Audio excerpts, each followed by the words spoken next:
feminist, what is the first thing that comes to mind? Is it a noble crusader for women's rights, or is it some effete hipster bra who blogs about getting pegged by his girlfriend's dildo, lovingly named the patriarchy? If you've spent any amount of time near and or around these people, you'd probably say the latter. My question is, what draws someone to be a flag bearer for an ideology that dislikes them, and boy does it. To find an answer to my question, I started digging, just a little bit, in various spheres where one might find the ubiquitous male ally. And boy did I find some good shit, my dudes. First we have Anesian. This is basically the top level of the trifle. I mean, it doesn't go very deep, but most people who use YouTube have at some point had the misfortune of running into this guy's channel. But for those who apparently have all the luck in the world, let me aware you on the banana fag, Anesian.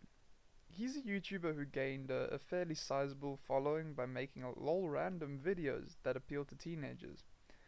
In later years he decided he would use his platform for good, spreading the gospel of feminism. But funny thing, he doesn't have exactly the best track record with women. In fact, he's the type of guy that thinks it's okay to emotionally abuse his girlfriends and exes, at one point suggesting that his then partner should chain herself up in the basement with an apology sign around her neck. Her crime? She smoked pot, but also because according to him it's hot, just not consensual. If you want to learn more about this pile of trash with an emo wig, I'll leave some links in the description box for your viewing pleasure. On to the next YouTuber and male ally in chief, Steve Block Me Harder Daddy Chives. Chives? Yeah. Steve was a prominent figure in the YouTube atheist community during the heydays of YouTube atheism. In fact, his content was actually good. Well, I mean, it was less shit than it was now. Ever wonder what Stevie got up to before his meteoric rise in fame, though? Well, you know when you're watching some porn and you scroll down to look at the comments to gain more insight? Turns out Steve was one of the guys that left comments like, "Ooh, I bet she likes a big dick." In addition to that, he frequented adult dating sites where he posted his fishing tackle in hopes that it would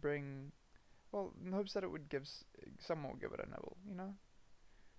Probability was on his side. I'm not sure, but I don't think that's super healthy behavior in any case.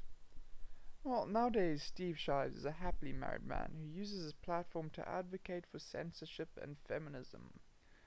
Also, don't bother trying to contact him on Twitter, he probably blocked you. Different opinions are scary stuff.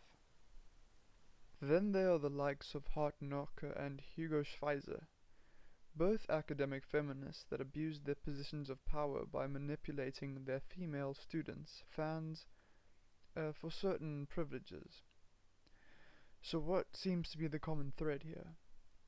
Well, in my opinion, it seems like they've all acted distastefully in the past and decided to pay off their moral debt with feminism. Sure, one could argue that people and their opinions change, and yes, absolutely they can. But doesn't it seem convenient that their opinions change to match the nature of their discretions? In this case, distasteful behavior towards women. And that it has become an apparent trend among male feminists. In plain terms, isn't it weird that those who claim to protect women from mistreatment are the ones who have mistreated them, sometimes habitually? Thanks for watching. If you're interested in more reading, there'll be some articles for you to comb through in the description. Fair warning though, some of them happen to go to Salon and those sorts of places, so if you want, just put ad block on, be warned.